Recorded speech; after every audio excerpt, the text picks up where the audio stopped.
Hey Bible readers, I'm Tara Lee Cobble, and I'm your host for the Bible Recap.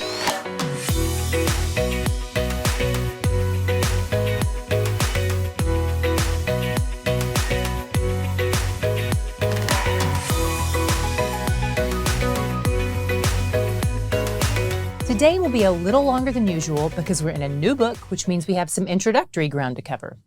We just finished Genesis, a word that means beginning, and today we begin the book of Exodus, which means exit or departure. Even though most English translations don't include it, the book actually starts out with the Hebrew word that carries the meaning and, which is the way we see its connection to the book of Genesis. This is a continuation of the story we've been in. The first 5 books of the Bible, Genesis, Exodus, Leviticus, Numbers, and Deuteronomy, were originally one book, which the Jews called the Torah. It's also referred to as the Pentateuch, which is a collection of 5 books. Most historians believe that all 5 books of the Torah were primarily written by Moses, a man we'll meet in our reading today. He was born roughly 300 years after Joseph died. So when the book opens, we're 3 centuries past the end of Genesis. If you had a keen eye back in Genesis 15, you may remember God's words to Abraham, "Know for certain that your offspring will be sojourners in a land that is not theirs, and will be servants there, and they will be afflicted for 400 years. But I will bring judgment on the nation they serve, and afterward they shall come out with great possessions."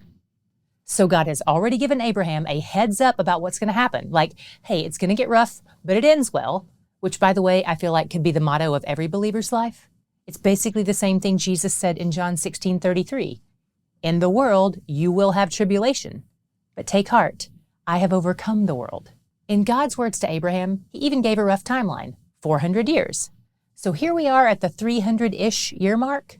Those 70 people who went into Egypt during year 2 of the famine stuck around, had a bunch of kids, and grew strong. Joseph is long dead and gone, and so is the nice Pharaoh who treated him and his family well. There's a new king in town, and that old Egyptian racism toward the Hebrews has really kicked into high gear. Do you know what drives a lot of racism? Fear and self-preservation.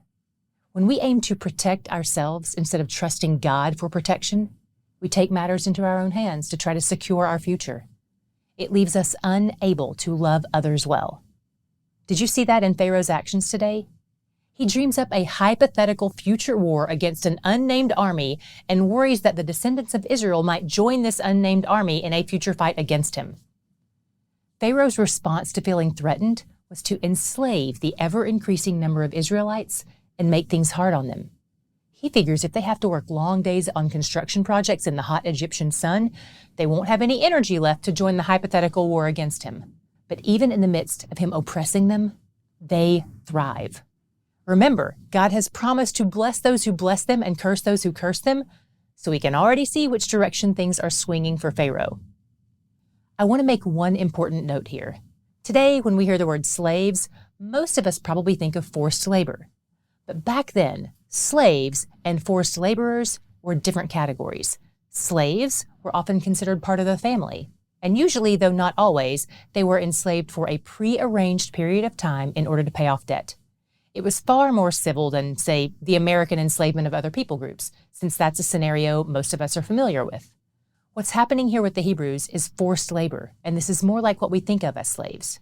Pharaoh's oppression doesn't make a dent in their population growth. So he puts a plan in place and ropes some Hebrew midwives into it to kill the male Hebrews as soon as they're born. Fortunately, the Hebrew midwives, Shiphrah and Puah, disobey Pharaoh's orders. In the end, they're praised and rewarded by God for fearing him. And they have their names recorded forever in Scripture because they wanted to honor God more than they wanted to honor Pharaoh. If you're type A, it might bother you that these women are honored here because, after all, they disobeyed the king, and it even kind of seems like they may have lied. But think of it this way. These women were put in a position to be either a liar or a murderer, and they were discerning enough to choose wisely. It reminds me of Christ's words to his disciples in Matthew 10:16. "I am sending you out as sheep in the midst of wolves, so be shrewd as serpents and innocent as doves." I feel like Jesus' words from 1,500 years later fits this scenario perfectly. So the Hebrews are continuing to increase in number, and Pharaoh is not having it. So he makes the killing of Hebrew male babies a nationwide order, not just one for those 2 midwives. Chapter 2 opens with a Hebrew woman giving birth. She's one of the descendants of Levi. You may remember Levi as one of the two brothers, along with Simeon, who killed the men of Shechem in response to their sister Dinah's rape. This new Hebrew mother hides her baby boy for 3 months, then puts him in a basket in the Nile, instead of throwing him in it to drown. But then, Pharaoh's daughter finds him and realizes he's a Hebrew baby. This could go terribly wrong, but it actually goes kind of better than they ever could have imagined. The baby's sister sidles up to Pharaoh's daughter and is like, "Oh, hey, a baby. I know a woman who could nurse this baby for you if you want." So not only does the baby get to live, but the baby's mom gets paid to nurse him. Some of you think that sounds like a really good deal. But here's the part you would not want in on. At some point, probably after he's weaned, Pharaoh's daughter takes the baby back and essentially becomes his mother, and she names him Moses. He grows up in Pharaoh's household in Egypt, in the land that enslaved his people. And even though we don't know how, Moses somehow knows that he himself is a Hebrew, possibly because he was likely circumcised after he was born. One day, after he's grown, he sees an Egyptian beating a Hebrew slave. So it enrages him to see a fellow Hebrew getting beaten. Moses murders the Egyptian and hides him in the sand and thinks no one has seen. But the next day, he gets called out by another Hebrew for it, and he's terrified. Word gets back to Pharaoh that Moses has killed an Egyptian, and Pharaoh wants to inflict the death penalty. So Moses flees to Egypt and goes to live in a place called Midian, which is about 300 miles away. Acts 7 tells us Moses is 40 years old when this happens. What's his first stop in Midian? A well. It's where the water is, and it's where the women are. While he's hanging out at the water cooler, he meets the 7 shepherdess daughters of the priest of Midian. Some other shepherds try to drive these women off, but Moses stands up for them and protects them, and he even waters their flock. Nice guy. Murderer, but a nice guy nonetheless. Their dad invites him to their house for dinner, and as Wells would have it, Moses found himself a wife at the age of 40. Then he and his wife Zipporah, the daughter of the priest of Midian, have a son. Meanwhile, the new Pharaoh becomes the old Pharaoh because he dies, and the Israelites who lived in Egypt as slaves cry out to God for rescue.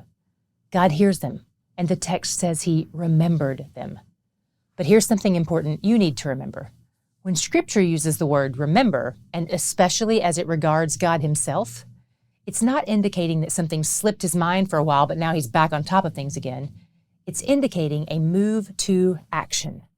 We will see several times where God remembers things, and also times where he calls his people to remember things. And it indicates a responsive action, not just a thought. So basically, this text is telling us that God is about to step in and do something. After all, it's now been 340-ish years of oppression for the Hebrews, so the clock is ticking on that 400-year timeline that was part of his promise. God's actions begin to unfold here in some ways that may seem a bit familiar to you by now. While Moses is out watching the family's flock near a place they call the Mountain of God, guess who appears to him? The angel of the capital L, capital O, capital R, capital D. This is a theophany, a divine visitation. Another ancient translation refers to this being who has appeared as the Word, which is one of the names used to describe Jesus in the New Testament. So we have a lot of reason to believe this was God the Son. Not only that, but the angel appeared to him in a fire, which is another common way we've talked about God appearing. And the fire is on a bush. So imagine an angel, which looks like a human male, on fire, in a bush, talking. Meanwhile, nothing is actually being burned, even though it's all on fire. God speaks to him out of the bush, calls him by name, and tells him to stand back. God may be protected from the effects of the flame, but Moses would not be. God identifies himself to Moses as the God of the patriarchs, Abraham, Isaac, and Jacob, who were all Moses' ancestors. Because remember, Moses is from the tribe of Jacob's son Levi. Then God tells Moses that the plan is to rescue his people and that Moses is the man for the job. He's sending him to talk to Pharaoh. Moses offers a list of excuses why he's not a good candidate. We saw 2 of his excuses today, and we'll see 3 more tomorrow. It's hard to tell if these rebuttals are born out of insecurity or disobedience, but regardless, none of them get any traction with God. In fact, in response to Moses' second cop-out, God responds by saying, "Tell them I am sent you." This is an ancient name for God that means a lot of things, but mostly it boils down to, I have always been what I will always be. Or more succinctly, the self-existent one. That means no one created God. He's always existed and always will. All of creation depends on him, and he depends on nothing. God tells Moses the ups and downs of what's going to happen. He gives Moses far more information than he ever gave Abraham with things. And he tells Moses that despite all the things that may appear to be setbacks along the way, his plan will succeed. We've covered a lot of ground today, so I'm excited to hear what you saw about God today. From Pharaoh's fears to Moses' birth and protection to the time he killed someone and fled to the desert where God called him, what was your God shot? Here's mine. I saw that God uses broken people. Moses was taken from his home at a young age. Talk about traumatizing. And he was raised in the home of a wicked, paranoid, harsh man who was racist against his particular tribe and eventually sought to kill him. Moses murdered someone and went on the lam. He was either insecure or disobedient or both, yet he is the man God appointed for this role. If you have a crazy history, or if you're a parent who is worried that your mistakes have ruined everything for your child, take heart. God has nothing but sinners to work with, and he seems to specialize in using the unlikely. He calls those who are furthest from him, and he draws them near to himself. And that's the best news for all of us, because he's where the joy is. I'm so glad you're here. If you want to help others find their way to these videos, the best way to do that is to like, subscribe, and comment on YouTube. I love to read through your comments to remind myself that there are actual people out there watching. You are out there and you are seeing more of God each day. Your comments not only encourage me, but they position you as someone who helps others decide if they want to take the time to watch or not. It sounds simple, but you're actually helping strangers around the world connect with God. So drop us a comment if you've got a minute to spare. Give us a thumbs up. We might even feature something you've said on a social media post.